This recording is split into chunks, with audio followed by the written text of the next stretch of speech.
This is the Ruckus and The Menace Sports Podcast. Oh no! We suck again! I'm getting confused. What game are you calling? I'm calling both games. It is caught by Kelsey! Touchdown! Kansas City! I need 3 of those things, baby. We ain't done yet. We ain't done yet. You like that? You like that? I like that. Ladies and gentlemen, welcome to the Ruckus and The Menace Sports Podcast. I am Ruckus, always causing a ruckus. And I'm spinning some menace. And this episode of 139, which I do remember totally, we will be going over the Eastwood segment, the good, bad, the ugly, a summary with the high heat when it comes to just how the divisions are doing and whatnot, and the just in general, just a summary, just something small. And then color commentary, we'll get into a deep discussion about agree and disagree hot takes. And then we will go into our bingo card segment, or we might get to it sooner, I don't know. I mean, it's April Fool's. I mean, what are you gonna do? Like, anyways, and then we have our stud and dud of the week. Spennis, are you ready to be a menace? Even if Spike Lee tells me not to be. But, anyway, I think the big thing that has been new for me is got a chance to be back out on the disc golf course on Sunday and hit a personal best. Granted, still way over par for the course, but I improved I improved from my previous round by almost 20 strokes. Yeah. So this weekend when it came to the Sandlot, it was too cold to really do anything because there was just a storm that happened on Saturday going into Sunday, and Sunday was just cold and windy, and I'm just like, well, I'll just go and see if enough people show up for baseball, and they didn't, so we just kind of practiced and got some cardio in. My arm is still sore from playing outfield and throwing for long distance and fast enough to where it'll go far enough. Because for me, I had to do the high jump. I don't remember if it was a high jump Crow hop? or crow hop. You mean a crow hop? Yeah, where you do. I'm gonna pull it back to you really quick. When you do when you're like that, or it looks like a karate move. I had to do a bunch of that. That's kind of how I have to shoot a forehand disc golf. So I know I have found how that is supposed to work for a crow hop. Number one, it sucks. Number two, your arm hurts later, and you wonder if you have to get Tommy John surgery. And that's how I feel sometimes. I'm like, damn, do I need to get this checked by a medical expert? But anyways, I'm done screwing around.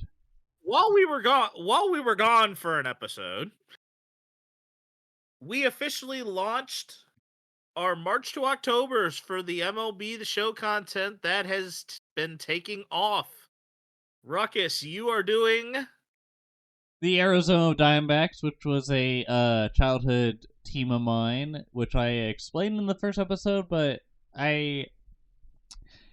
for whatever reason, we went from the Astros to probably you went from the Blue team. Jays to the Diamondbacks.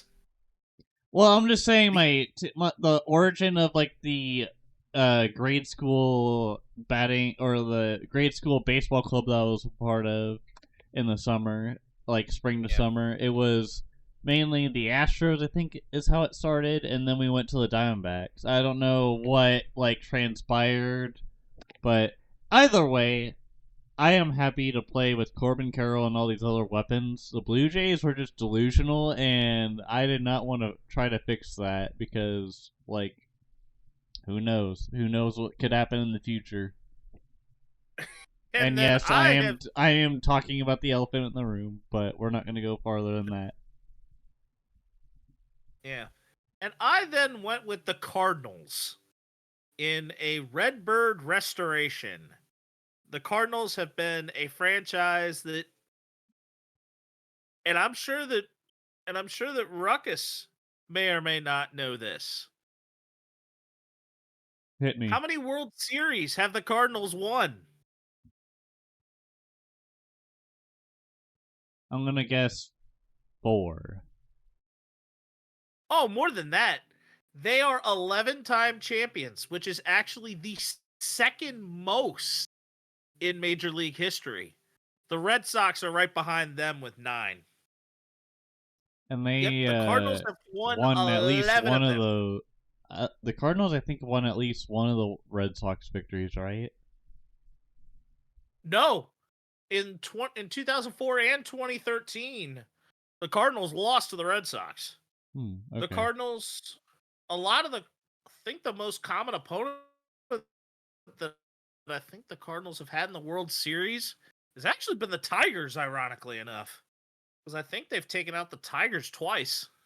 I could have And I sworn think that the oh, maybe I'm thinking of the Rangers that lost to them. yeah, they haven't won. Yeah, the last one the Cardinals won was against the Rangers. I'm in picturing David 2001. Freese hitting a home run to like deep center to where it like hits off of that like that slope that they have with like the flower bed. Yeah, 2011. Yeah, that's yeah, but then when I think of the Cardinals, I'm thinking, of course, I was a kid. I was A thinking kid basically at Pujols the second. with Lance Well, Berkman. Pujols was definitely late childhood. Maybe more so the middle of my childhood. Remember you were in diapers for this one. The great home run race of 1998. Was it Canseco, Sosa, and It wasn't even Mark McGwire? Canseco. It Was was it just- McGwire, Sosa, and Griffey. Oh, yeah, I remember. I was thinking 'Cause I of like a believe video I Griffey saw where it was also- Canseco and Sammy Sosa and like the Juicers, pretty much. Mark McGwire. Yeah, that was juiced. But McGwire, but realize, and here's another one for you. McGwire and Canseco were known for being this nickname when they were both in Oakland as members of the Athletics. Bomb Squad. And Andy Samberg actually has made a Netflix special musically about this duo. I've got nothing. I said They're the Bomb Bash Squad. Brothers. Oh, Bash Brothers. It's almost like when they said Splash Brothers with Klay Thompson, Steph Curry, and Draymond. This is the Bash Brothers. Yep. Well, it makes sense because they both hit it. Oh, yeah. But I also will be adding on a road to the show where I have decided to play this. I initially was thinking I was going to do a second baseman, but I thought twice. I decided that I am actually going to play a catcher. And I thought about that series too. is launching. That series is launching this Friday. And the only disclaimer that I have as this series for Road to the Show will be on Tuesdays and Fridays. There will be no episode of Road to the Show on Good Friday, which will be the 18th of April. So that is the only condition that I will not have an episode of any form of content. So content at that point will be pushed back for that to the 22nd. So at least the good news is that's the next episode I'm recording, so I don't have to worry about all that. 3-year anniversary special, near future, details still to be determined. I haven't had time to figure it out. Yeah, we really, life has kind of been to us here. Very busy, let's just say. Oh yeah. Yeah, it's like we go through all the stuff we think we all of a sudden have some certain things planned and life happens. Yeah. And you've watched Severance before, right, Spenice? Haven't really watched Severance, but I It's understand the concept of life so happening. good, dude. I did the free trial for 7 days or whatever, and just binge watched seasons 1 and 2, Oh, and you're talking Apple TV Plus? yep, and it was so good. It's it was so my best friend was telling me about this, and I was just like, okay, like that'd be pretty dope to look at, and then I watched the first You had a episode, and 7-day trial of Apple TV Plus, yes, sir. and you not for a single second decided to touch Ted Lasso? No, because I watched. Okay, I watched it for a little bit on a friend's server somewhere, and when I was watching it, I was like, I don't like this lady that's like evil. Like she's got like that uh Siamese cat look to her. Like everything, it's just like the skin's folded weirdly, and you're just like, ew. Like I can't really trust that. Are you She looks like Oh, fucking Yzma. you're talking Rebecca, the owner? Yeah, she looks like Yzma from Emperor's New Groove. If you would have given that series time, that I know in the early I just don't like portion that of actor. Like she's so annoying to look Hannah at. Waddingham? Oh, Hannah Waddingham? Yeah, Um, get her the out of here. Like she's she just gross. she is surprisingly good throughout the but beyond just that character, honestly, the really good characters are actually the players. Are actually the players that So you kind of just and your forget boy about Jason. it. Oh So yeah, in a your sense, boy Jason Sudeikis. Your boy Jason Sudeikis is really good in it. well, I was just saying like it's kind of like in Major League whenever you have that bitchy blonde lady that wants to sell the team, and she's like being like all evil and shit, and then you're just kind of like,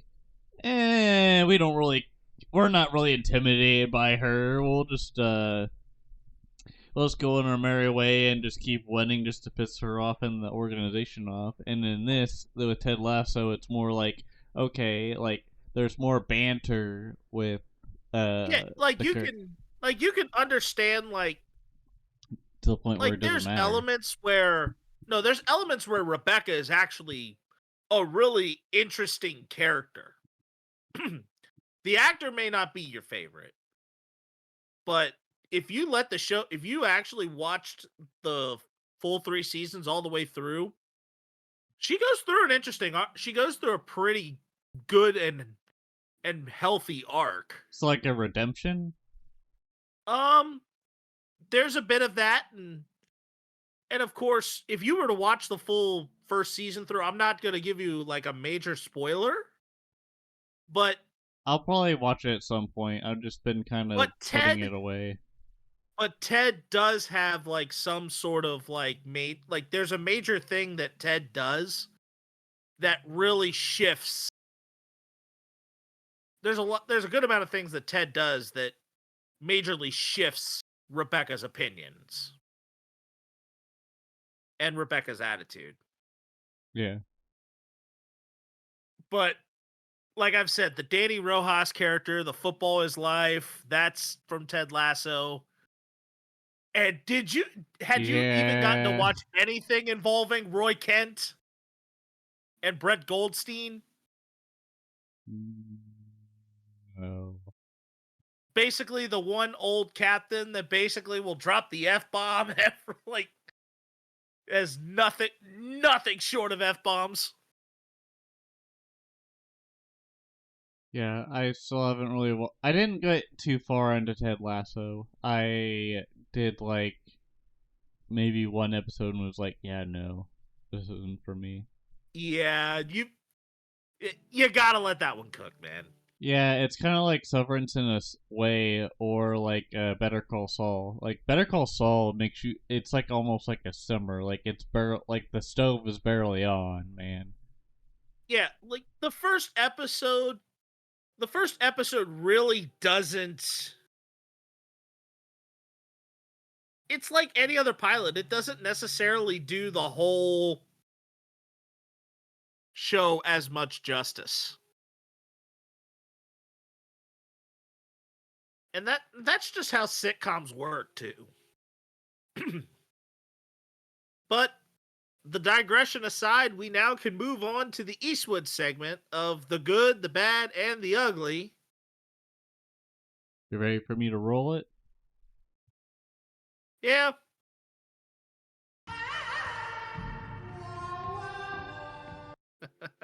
All right. I like how like I can. Do you I see the swear. icon? Do you see the icon on the video thing?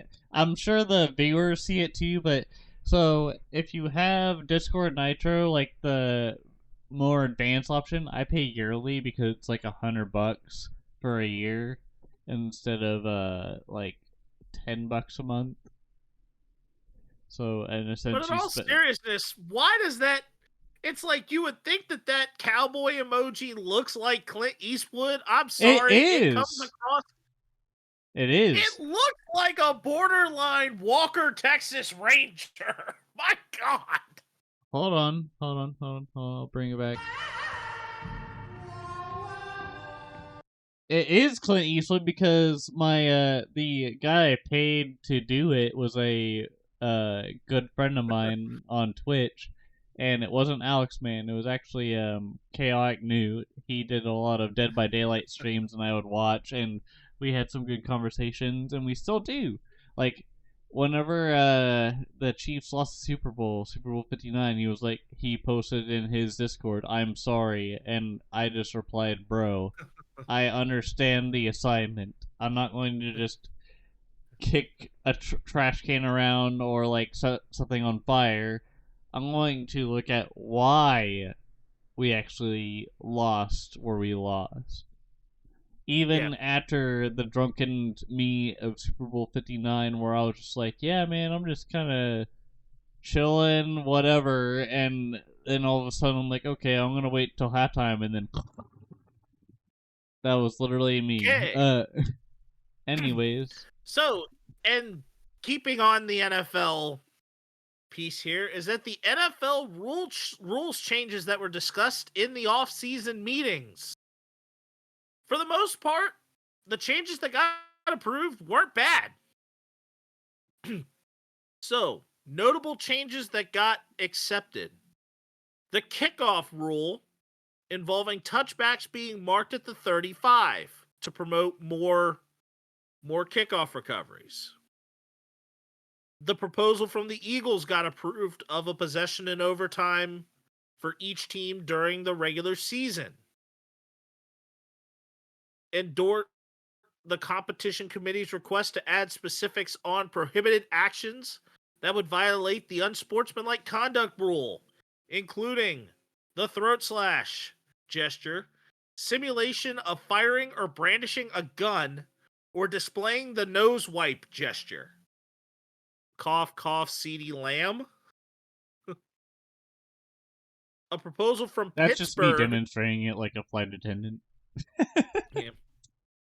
A proposal from the Pittsburgh Steelers to have one video or phone call with no more than 5 prospective free agents during the negotiation period before the formal opening of free agency. That sounds like a prison sentence. Oh, no, but where before this got approved, you got one phone call. Oh, not necessarily. But previously, teams could only speak with the agent of the player during that period. So now it allows teams to actually it gives a permission for a team to slide into a player's DMs to try and get them. The improved request from multiple teams to allow staff members to prepare K-balls, which are footballs only used for special teams before game day.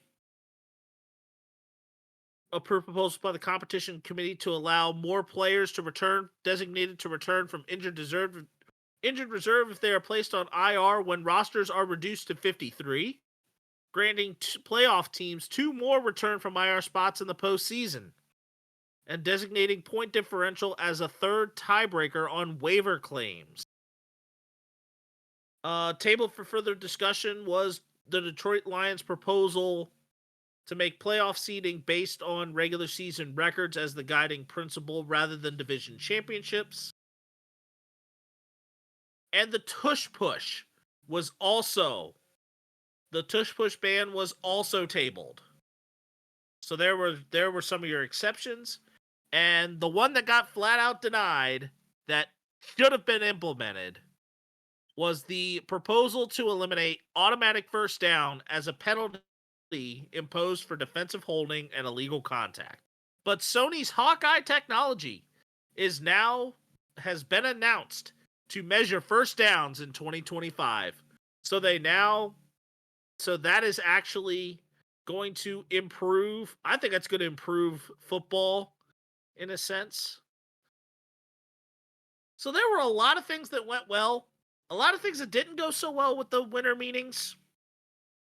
But the ones that didn't go well, most of them got tabled. And then the one that should have just the one that got denied actually should have been heard out. Mm-hmm. And then I'm sure you've got something notable for the bad in sports this week, Ruckus. I feel like the bad at that point, like a week ago, probably would have been Amir or a con, but other than that, with the NIL deal, but I feel like that's kind of old news at this point, and I was concerned about it, but at the same time, it's more like it's just kind of like faded away even more and more day after day. It wasn't like he just like rose back up like the Hawk Tuba girl or something like that. But let's go to the bad. That's what I was trying to get you to. You're welcome. Ruckus, you're over here and I'm trying to like steer you right into it, and you just basically just said squirrel. Squirrel. The bad in sports this week is Justin Fields has been named quarterback 1 for the Jets. Yes, Although the I bad know. should have been Ruckus just suffering from a little bit of ADHD. Nah, I'm just teasing. Okay, I actually knocked down my headphone stand. This is 3D printed. I 3D printed this like a while ago. Speaking of 3D prints, I'm going to do this really quick. On screen, it's going to say good, bad, and ugly. I 3D printed a Hugh Forge poster for the good, bad, and ugly for our podcast. But also, I was thinking of my dad when I did this. And then, for Spennis's enjoyment, I made him a Commander's helmet that I'm going to eventually print one for him in the near future. I think I might just send him this one. Yeah. We'll figure out the details later, but I've been doing a lot of cool stuff. And I'm a big nerd with 3D printing, if you guys don't know. But now you know. Anyways, back to the news. But Justin Fields being named quarterback 1 for the Jets. I think if that Jets offensive line doesn't get too many of its problems solved. I mean, Garrett Wilson did go to college over there at Ohio State with Fields. So there's a little bit of that chemistry. But at the same time, if that offensive line's not doing its proper job, the one thing that Justin Fields is going to do is run. Just run. And then bah, bah, bah, bah, bah. Yep. It's just like that. That's what I was going for. Was just run. and really, Justin Fields, I'm sorry. He is, while Lamar Jackson has evolved into a running quarterback that can throw, Justin Fields is a running back still. He is a running Fields, back. I feel like Justin Fields is more, I think he has more of a cannon compared to Lamar Jackson. I mean... Oh, he has arm strength, but he doesn't really... They were saying he was going to be Mahomes 2.0 when he was in college. Because of his cannon. And then it turned out he got his ass whipped by the Bears O-line. Oh, Patrick Mahomes 2.0? No, he's become more Johnny Manziel 1.5. I don't know what way to put that. 1.5, is it like after he realizes that he screwed up his career with alcohol and drugs and whatever and partying rather than actually studying the playbook, which I don't know if you could compare that between Kyler. No, he's at least had a more productive career in the NFL than Johnny Manziel ever did. Could you compare Johnny Manziel with Kyler Murray? Because I feel like one of them just liked to party and not actually study the playbook, and the other one liked to play Call of Duty and not care about the playbook. No, don't get me wrong. Don't get me wrong. Kyler Murray loves his Call of Duty, but Kyler Murray has actually played better in the NFL than Johnny Manziel ever did. I just think the thing that I always said about Kyler Murray for years is that he should have stuck more to the baseball money, but seriously, that's just me. But the downright ugly in sports this week,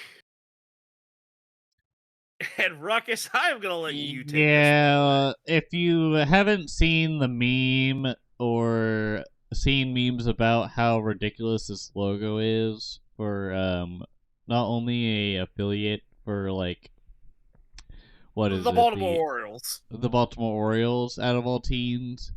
So there is a new logo for a minor league team with the Orioles. I think it's AA. Yeah, it's the Chesapeake Bay Sox. And they have this oyster in a glove with a pearl in it. And if you're a mature adult that also acts like a child, you'll probably be like, yeah. What am I looking at? Like, if your mind ended up a little bit too far in the gutter, the positioning of certain elements of this definitely had this not get shaped out and framed out appropriately. Yeah, for the kids at home, let's just say it looks like a female body part. Like yeah. Anyways, and plus that and like the hats for spring training for Texas were really weird. It's like, how did they prove that? It was the one, actually, I think it was just like a new era, like a pattern set that they flat out were not thinking that with Texas being a 5-letter word, and they want to place the Texas Rangers T right in the middle, wouldn't you have kind of given that like some pause? Isn't it supposed to say tenet, like almost like tits, but not? Yes. Okay. Yes. That is exactly what it says in Spanish. Like, which is why they got pulled. I was a little confused, but at the same time, I thought it was funny on eBay they were selling for like thousands of dollars. This is where you insert the John Cena talking about The Rock, and all of a sudden at the end he says boobies. It's like he just like writes it on a calculator. Yes. Yes, that is exactly what this is. You can't see me. This never happened. Maybe that's his villain arc. Well, actually, I think the villain...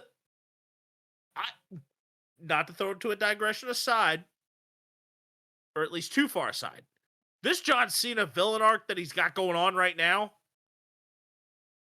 sheesh, it actually is really good. Like, it is actually really good. The character that he's got developed for this, chef's kiss, and how he has just let this whole thing stew for over a decade and a half. And he just knocks the script flip out of the park.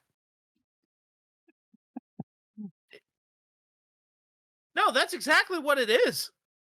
I'm glad that you said a swear word and it wasn't just me for one episode. That's okay. No. Actually, I didn't say a curse word at all at this point. I thought you just said shit. script flip. Oh, it sounded like in the it sounded in the recording like you said shit flip. No, it was script flip. Well, audience can figure that out, but that's okay. That's like the most tame swear word ever. I actually can. Yeah, no, but I actually flat out knew that I said script flip. Okay. But we now move on to the high heat, where we have the opening week first impressions, mostly up to as of last night. And the first team, we're going to focus on this, and we have said that we are going to describe it in 3 words or 3 words only. And we are going to start with the NL East. The first one here is the Philadelphia Phillies. The Fightin' Phils. Yep. And I simply said this: Schwarber pacing offense. Kyle Schwarber has been the cornerstone of the Philadelphia Phillies offense so far. Want some numbers to back it up? Here's what's going on. He is, as of tonight's games, he is hitting .353 with 3 home runs and 6 RBIs, 6 hits. Kepler may be leading the team in batting average, but Schwarber is bringing the runners home. And that, to me, is, I think, really setting the tone for what the Philadelphia Phillies are bringing to the table. The Miami Marlins. I'm gonna say late game heroics. I don't really know what else to add on to that. Yep, late game heroics. Because every single game, most of the games that the Marlins have won have come because of something that has happened late in the ball game. And they've won mostly by winning in the bottom of the 9th or later.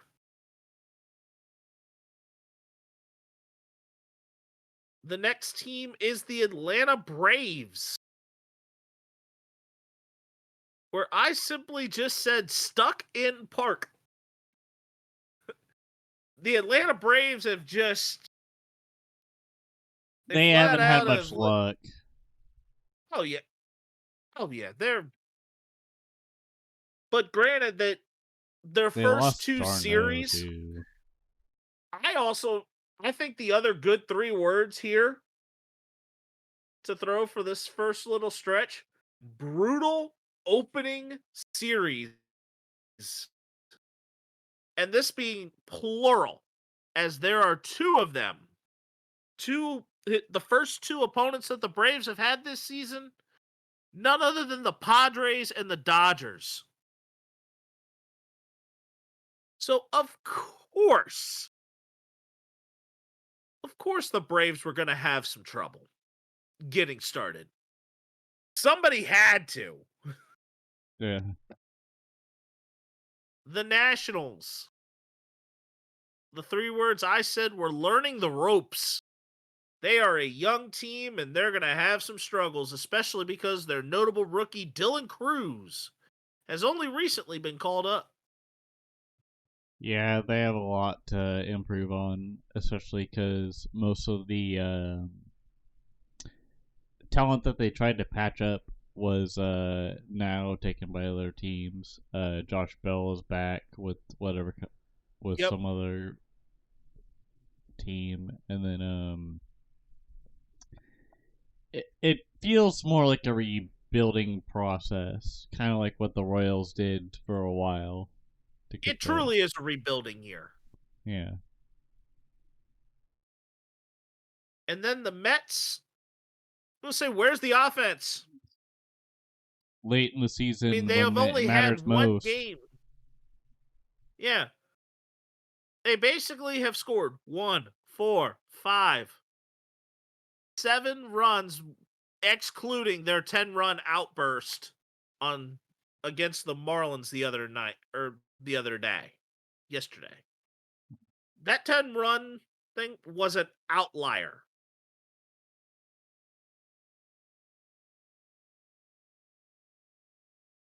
I think now we look at the NL Central. And the Sounds good. Chicago Cubs, I'm going to say Tucker looking decent. I Kyle didn't see Tucker this is coming. actually. How did you not see Kyle Tucker actually being a Good. decent player for the Cubs? How did you not Because see it? he was mostly injured for like a season and a half and no one said anything about it. And now all of a sudden he's doing better. It's like yeah, it seems like a thing where it's like, okay, he could probably come back and be fully healthy or whatever, but you don't really predict that out of a player like him. Like when he developed young as a young player, he struck out most of the time, and then when it came to like when it mattered, he actually hit pretty well, and people compared him to Ted Williams and other things, and it's just like, well, if you've been gone for a year and a half, how's it going to be relevant to now? And here he goes. He shines, but it's not every day that you see something like this happen. Okay, he's a career 275 hitter, but in his last few years of Houston, he was definitely in the upper 290s to 280s for most of his career, especially more recently. I mean, granted, he struck out 415 times, and yet every single season that he had a good amount, he struck out 90 or more in 4 out of the last 5 full seasons. Don't get me wrong, that the hitting has not been the most consistent thing for Kyle Tucker, but he's had 20 plus home runs over his last 4 years. He's had minus 2024 where he had 13 doubles and only played 78 games, where he was in the 140s and 150s the 3 previous years. He still was up in the upper 20s for doubles. So yeah, he's not the most ideal hitter career-wise, but for him to have like a good start this year, Tucker is not looking bad in his new digs. Yeah. The St. Louis Cardinals, a really good opening series for them. Granted that they have had some trouble with the Angels, they had a really good opening series against the Twins, which we'll get to them here later. We'll rag on that later. Yep. And the Cincinnati Reds bringing offensive fireworks. Ellie De La Cruz with a 7 RBI day the other day. And I think the Reds are bringing it. Yep. And then for the Pirates, we're definitely playing off of some vibes. And we're going to leave it to old Captain Jack to say here, I got a jar of dirt. I got a jar of dirt. This is basically how the Pirates are right now with Paul Skeens. And Paul Skeens in this case is the jar of dirt. They can't win with him on the mound because Skeens in his only outing had a no decision. But it's basically like, oh, you just got this fancy toy. That's it.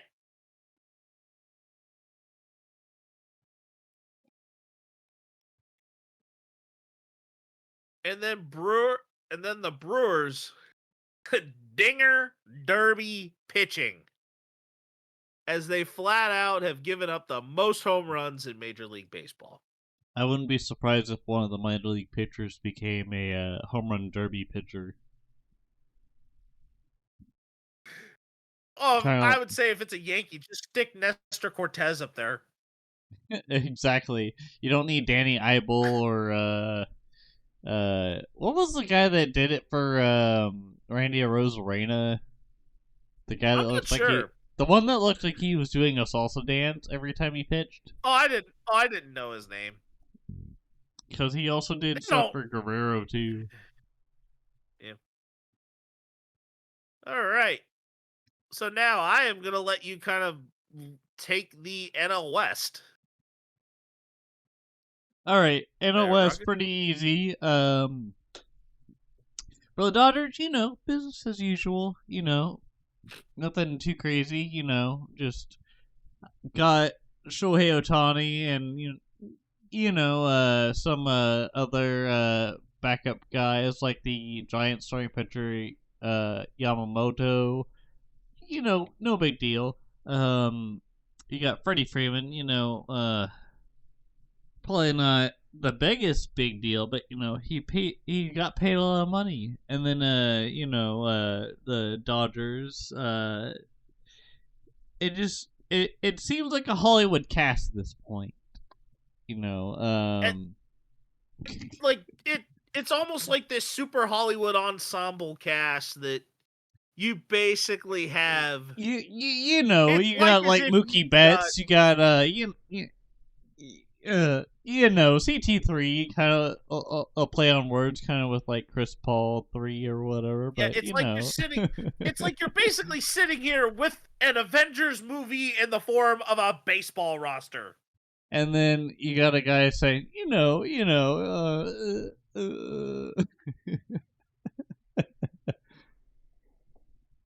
Anyways. Yep. All right, now to the San Diego Padres. Padres staying with champs? Yeah, that is for sure. It's very hard. Sticking with them. It's very hard to evolve, but at the same time, it's better to try to figure out what you can do and build chemistry rather than rely on overpaid celebrities like Juan Soto.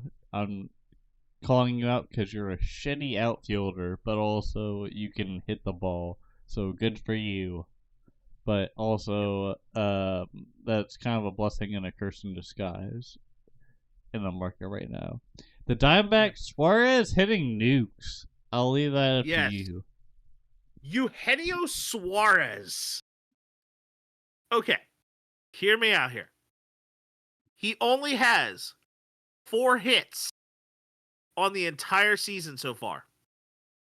But all 4 of them are dingers. Like, this guy just knows absolutely nothing but hitting a seed over 350 feet in whatever direction that he needs to get it over the fence.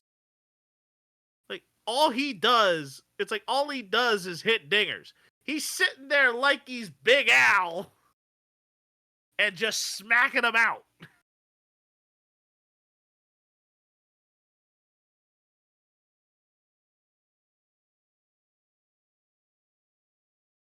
San Francisco Giants. I think the one that I definitely said for them is quietly playing well. And I say that mostly because they're 3-1, but they look like a team that is just gonna fly completely under the radar.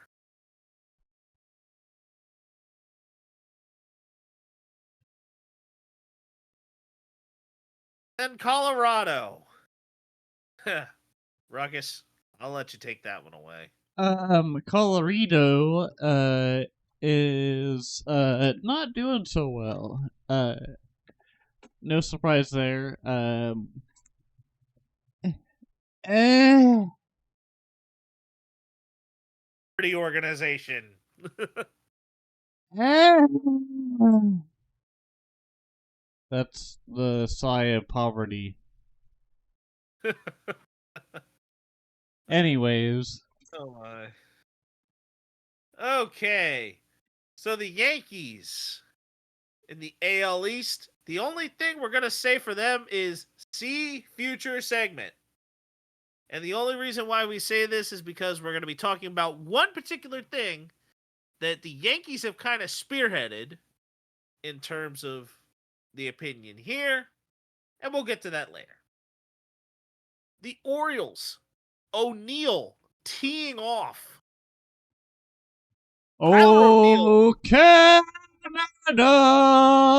I'm sorry. Go ahead. And this is actually talking about a player, not a team. But Tyler O'Neill is having a great start to the season. He's another one that we kind of are keeping our eyes on at this point, that he could potentially be an all-star if he keeps this up. But notably here, Orioles with Tyler O'Neill. The Boston Red Sox, the only thing I got to say is give it time. They, out of their 3 major farm players that they have potentially to come up this year, only one of them is up there right now. So,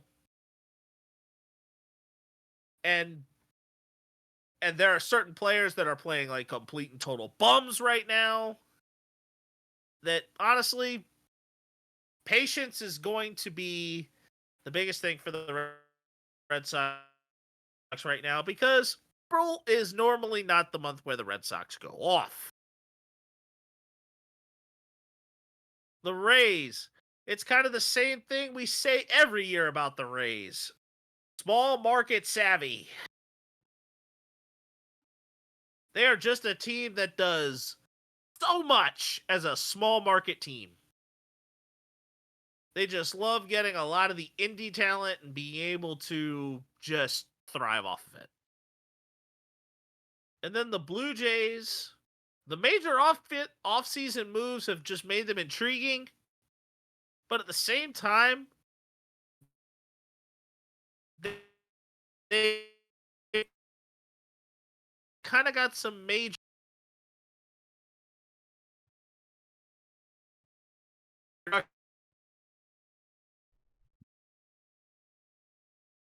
Now it's Central. The AL Central. Yep. All right, we're gonna give a summary for that because AL Central is pretty weird, like it always is. 3 words to describe the Guardians: Manziel simply mashing, and that is no typo. The man literally hit lefties for the Royals 3 different freaking times, and it pissed me off. Also, no hard feelings, Manziel. You're just too fucking good against lefties. And we did not study our homework, so congratulations. You got your team to get at least 2 wins out of us. But hopefully we'll not bring more to you when it comes to later in the season. We face you many more times, so it's okay. Tigers, it's Charlie Brown pitching. I don't know how to respond to that. So Okay. I'm gonna go to the next one. But I'm saying, like, have you ever seen, like, I showed you the clip, of course. It's like, oh, Charlie Brown in the comic strip throws the ball, the ball comes back, and Charlie Brown is all of a sudden stuck with his clothes completely off, and he's having to get them back on. It's like the Tigers are getting rocked like that. it's the pitching that has been the calling card that got the Tigers near the playoffs last season has not been so good.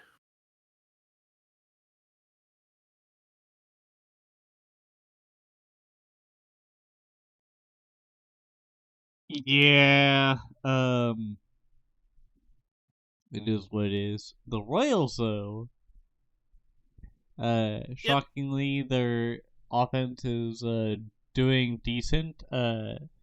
Yeah, you kind of have some outliers They look there. Like balanced. if it's not Bobby Witt, if it's not Benny Pasquantino, if it's not Salvador Perez, if it's not anyone else well known, then who's gonna step up? You have MJ Melendez, which has been there for a while, but also had some issues with just hitting the damn ball. You got Kyle Isbell that needs to step up. Massey needs to step up big time. And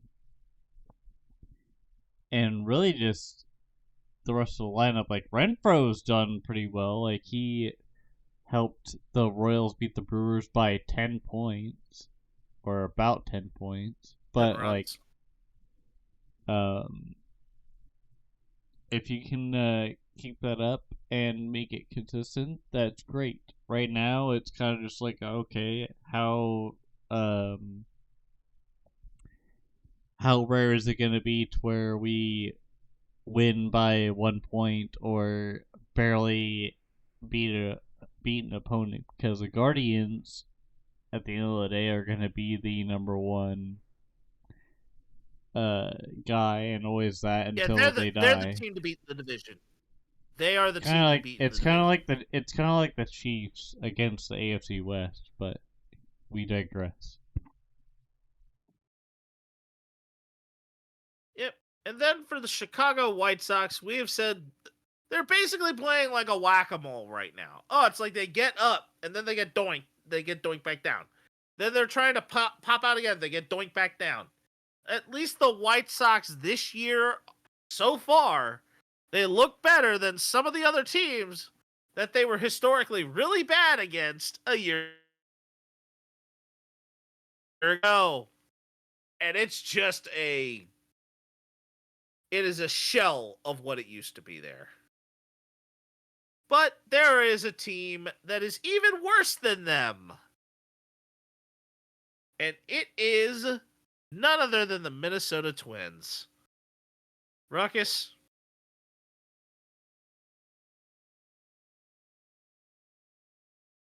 The best way to describe them in 3 words.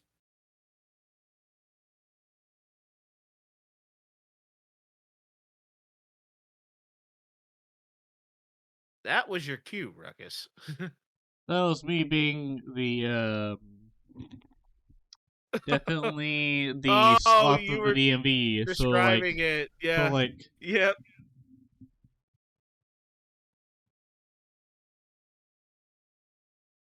Yeah, I am basically saying that based off of the stats for the Twins and how much they have been scoring this season, they have been playing more like the Pirates who don't do anything than very much of anything else.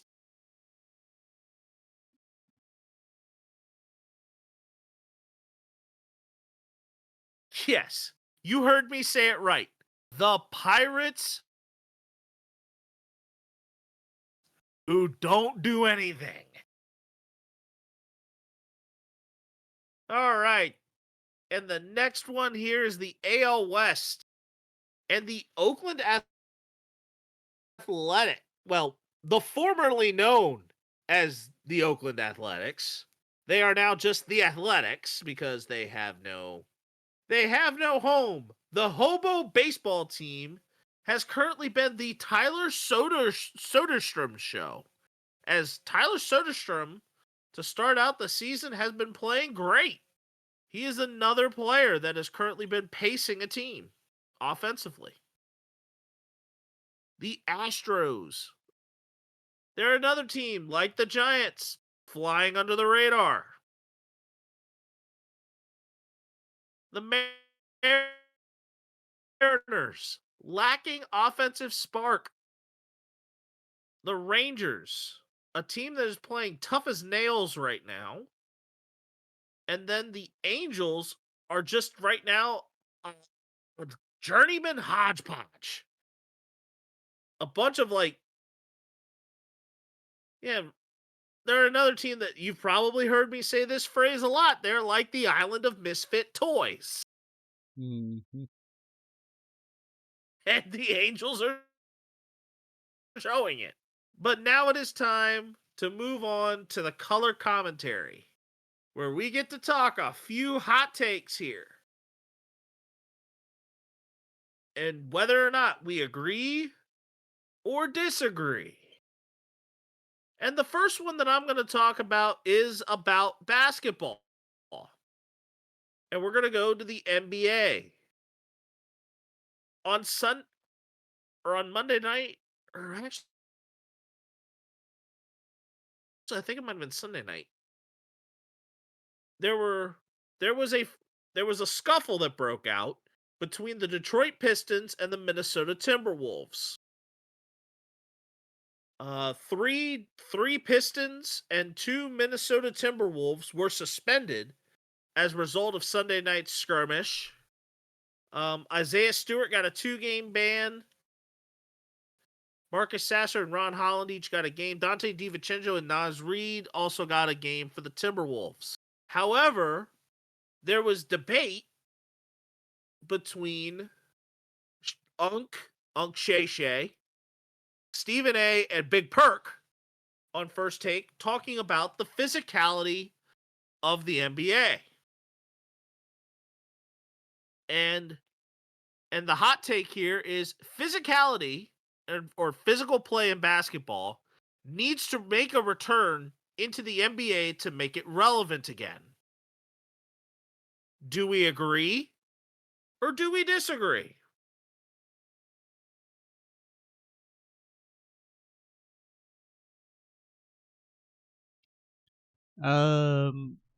The transfer portal, I think, for college is kind of a bit No. much. No. That's not the one I'm talking about here. I'm talking about physicality needs to make a return to the NBA to make it relevant again. Yes, I'm shuffling it around. for sure. I think the NBA as it goes for now, it's definitely only matters during the postseason, which I think it should really just matter in general to the league because The in-season tournament has made it more competitive too. But I think there are the different elements. The whole freaking point of the in-season tournament, though, that is that ruined the NBA.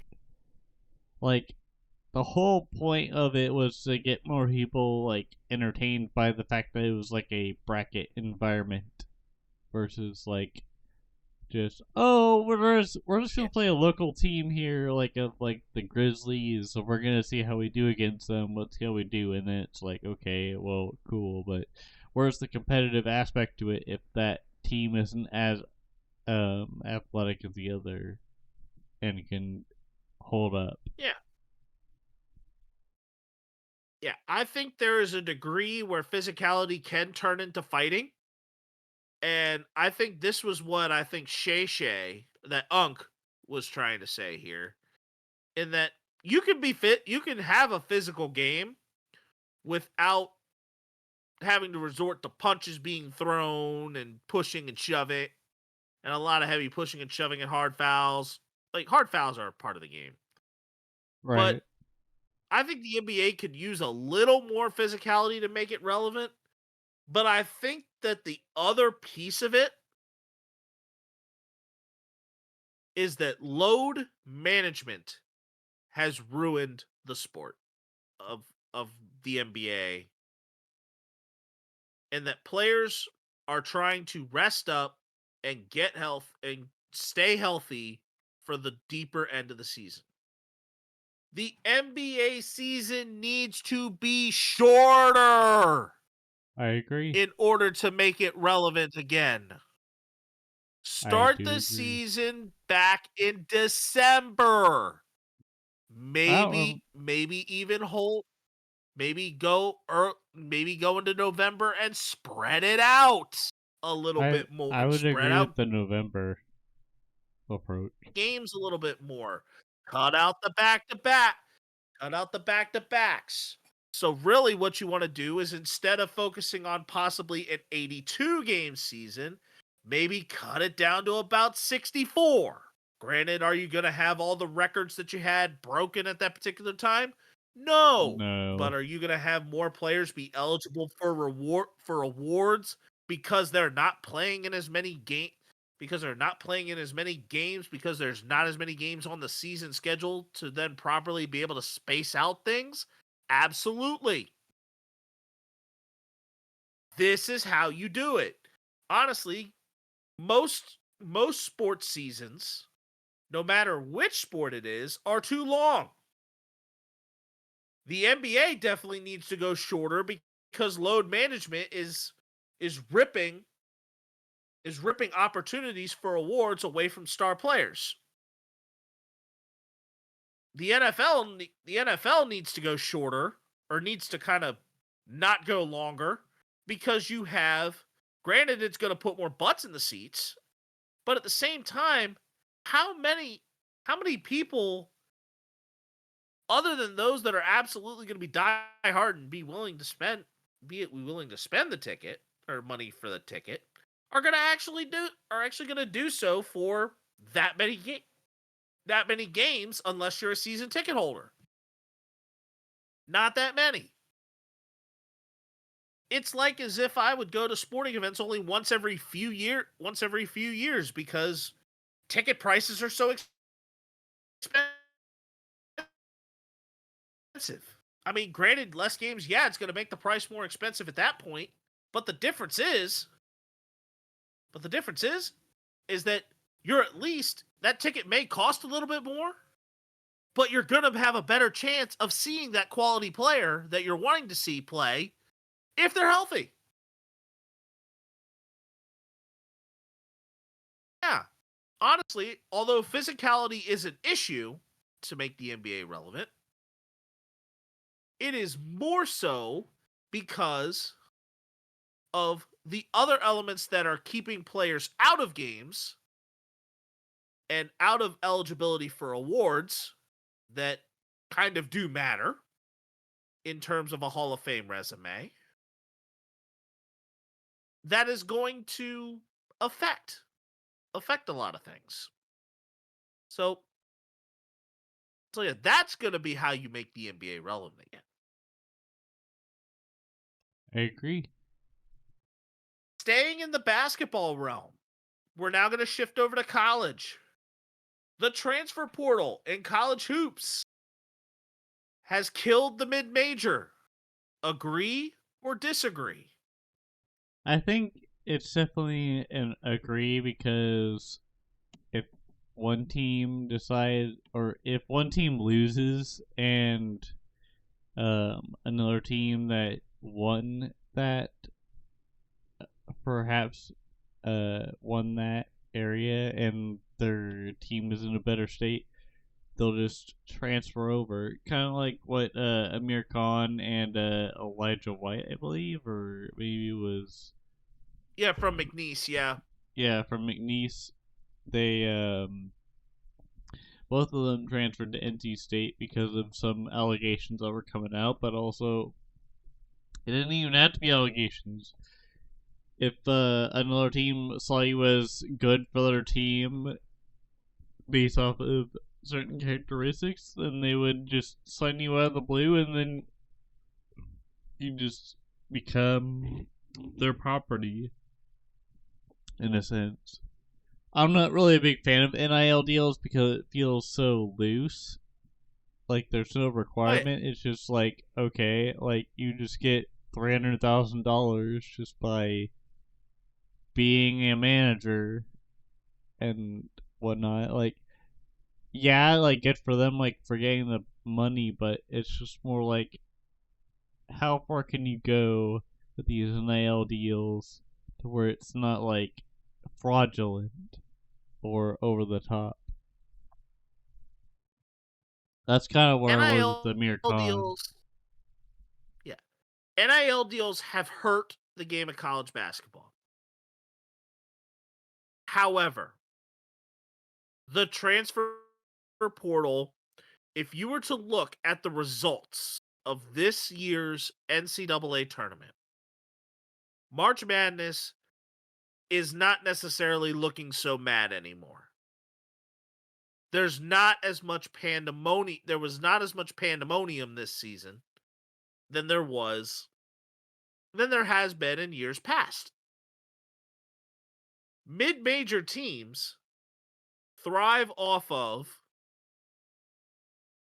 the teams that thrive in the mid-major from the transfer portal are either underappreciated for mid-majors, underappreciated high-end Division I talent that ends up going to a mid-major for a different reason, or up-and-comers that were set under the radar from the major schools and go to a mid-major and go like Channing Tatum's Gambit and saying, "Ooh, I'm gonna make a name for myself," and just go that route.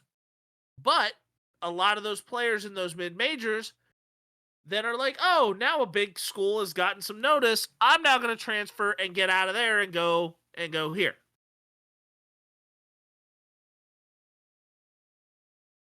And then all of a sudden, the mid-majors are having to rebuild again.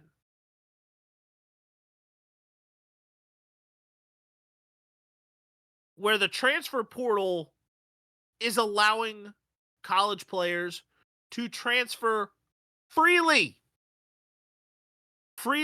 with very little repercussion. The college transfer portal has to limit at least a little bit of what you can do, especially in terms of the hoops radar. That the only direction that you can go for as far as from a mid-major, if you go up, you take a red shirt. Take a red shirt, do it that way. Or should you choose to go up. If you go down, no real penalty. If you're a major school and you need to go to a mid-major, go down, that's fine.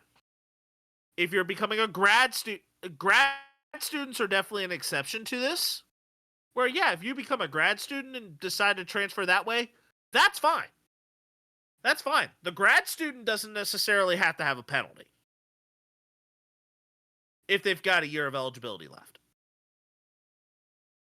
I don't see why a grad student could have a penalty for that. But beyond that, they gotta have some sort of. There's got to be some sort of regulation to find some way to keep the mid-majors relevant. Keep mid-major schools there, unless there was also a sense that the mid-major class this year was nowhere near as good as it was in years past. Which, yes, there are years that happened. This is the first time that we've had all number one seeds in the Final Four since 2008. But but the problem with the lack of mid-majors really making it far, and granted, Arkansas was the 10 seed making it to the Sweet 16. Beyond that, no real mid-majors and major, like, smaller schools making it deep. The Cinderella run, that just made March Madness boring. More like March Midness. I have to agree with this because of the fact that, like, I just feel March Madness didn't have much feeling to it, especially after they're trying to make Amir Khan pretty much viral. Almost, I wouldn't even say it close to the TikTok girl, but like kind of similar. And then after that, like, their team just lost, so it's like, okay, I don't know. I don't really pay attention to much college basketball. I mainly just look at the highlights for the NBA and like what LeBron is doing year in year out. That's about it.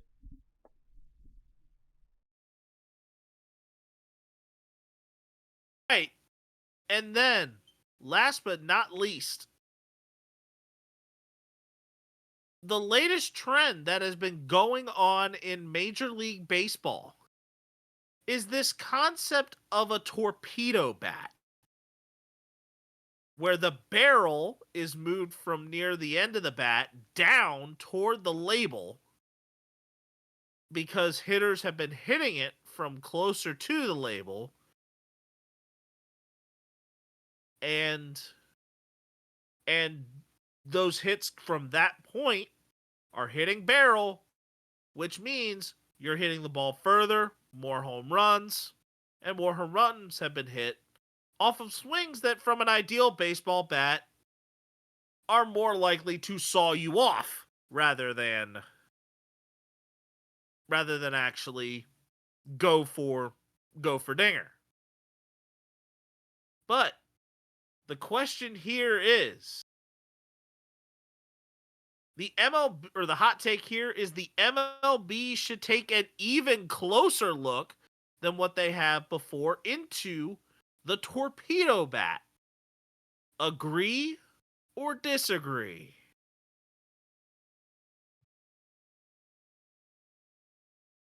I think if they really want to make a scientific approach to it, sure, they probably should have done it by now, but I think it's overblown what the meme's done, where it makes it look like it's a super barrel, but really it's kind of like a kind of even approach. To me, it's almost kind of like the axe bats that Mookie started with, where it's like an axe handle instead of like a normal handle for a bat to like help To make it easier. Oh yeah, there have been all sorts of things over the years, like Ellie De La Cruz with the bat knob. Like there was the thing with the bat knob. They're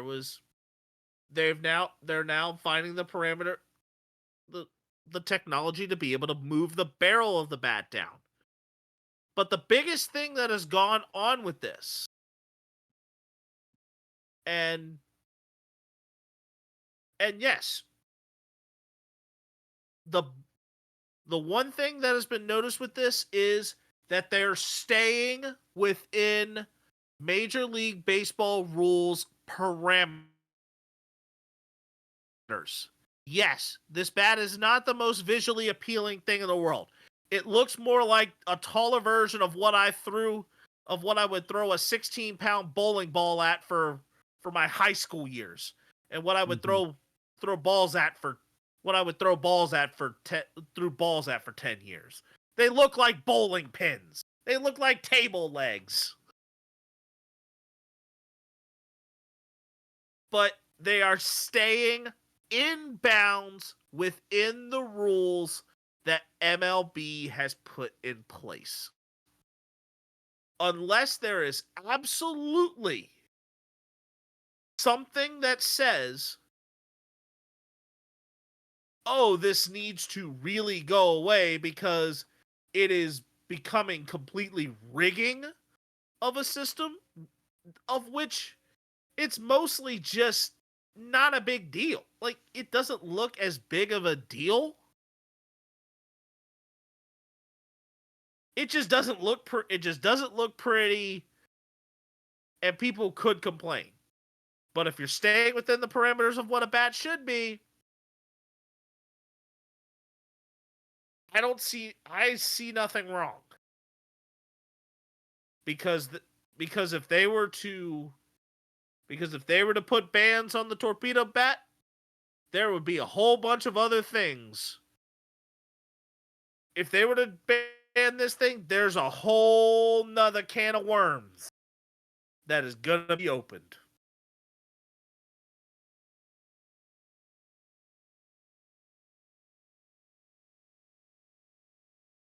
And now we move on to our next event that wasn't on our 2025 bingo card. And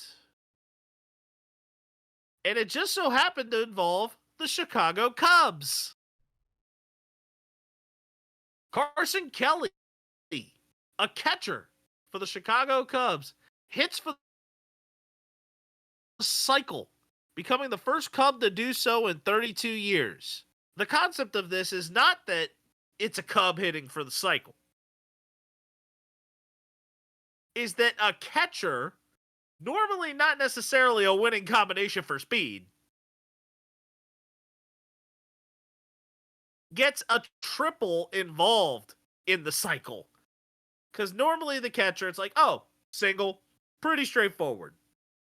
Double, oh, you split the outfielders enough, you get 2 bags. Home run, yeah, just your typical dinger. But the triple is definitely the hardest one for slower players to get, unless you really hit one in the gap, into the corner, and some Aaron in outfield got a done mess up.